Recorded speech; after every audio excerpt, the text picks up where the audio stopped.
حضرت علی ابن ابی طالب کا قبول اسلام کا حیرت انگیز واقعہ۔ حضرت علی بن ابی طالب حضور اقدس صلی اللہ علیہ وآلہ وسلم کی خدمت میں حاضر ہوئے تو حضور نبی کریم رؤوف الرحیم صلی اللہ علیہ وآلہ وسلم اور حضرت خدیجہ رضی اللہ تعالی عنہا دونوں نماز پڑھ رہے تھے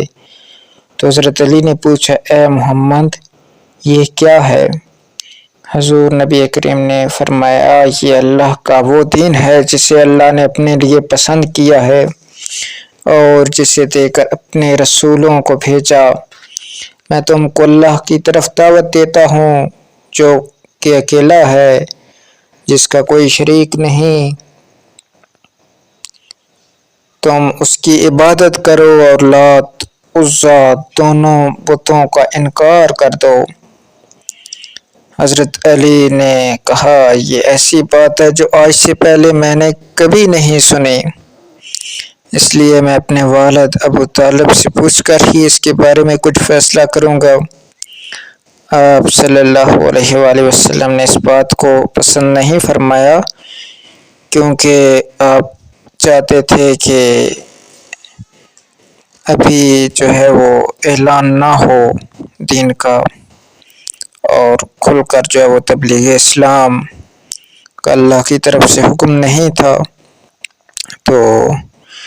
آپ صلی اللہ علیہ وآلہ وسلم نے فرمایا، علی، اگر تم اسلام نہیں لاتے تو اس بات کو چھپائے رکھو۔ حضرت علی نے اسی حالت میں رات گزاری، پھر اللہ تعالیٰ نے ان کے دل میں مسلمان ہونے کا شوق پیدا فرما دیا۔ اگلے روز صبح ہوتے ہی حضور کی خدمت میں حاضر ہوئے اور عرض کیا کہ کل میرے سامنے آپ نے کیا بات پیش فرمائی تھی؟ آپ صلی اللہ علیہ وآلہ وسلم نے فرمایا، اس بات کی گواہی دو کہ اللہ کے سوا کوئی معبود نہیں، جو کہ اکیلا ہے، اس کا کوئی شریک نہیں، اور لات و عزا کا انکار کر دو اور اللہ کے تمام شریکوں سے برات کا اظہار کر دو۔ حضرت علی نے حضور کی بات مان لی اور اسلام لے آئے، اور ابو طالب کے ڈر سے آپ صلی اللہ علیہ وآلہ وسلم کے پاس چھپ چھپ کر آتے رہے اور اپنے اسلام کو چھپائے رکھا، بالکل ظاہر نہیں ہونے دیا۔ حضرت علی نے بعد میں ایک دن منبر پر ہنستے ہوئے دیکھا گیا تو انہوں نے پوچھا کہ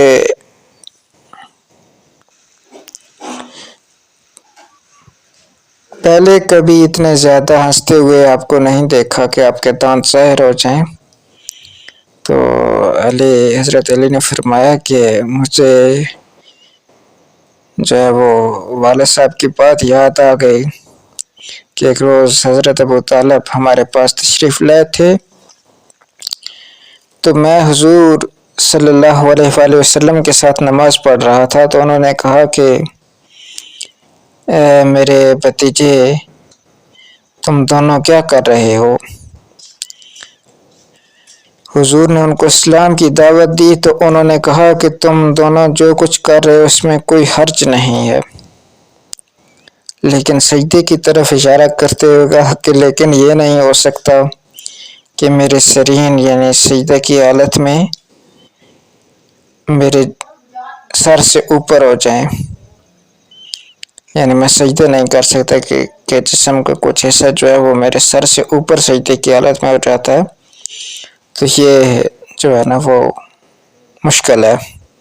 یہ کہہ کر حضرت علی اپنے والد کی اس بات پر تعجب کرتے ہوئے ہنسے، پھر فرمایا، اللہ،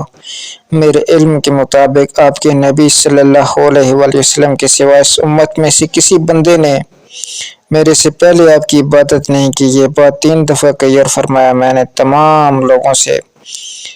7 سال پہلے نماز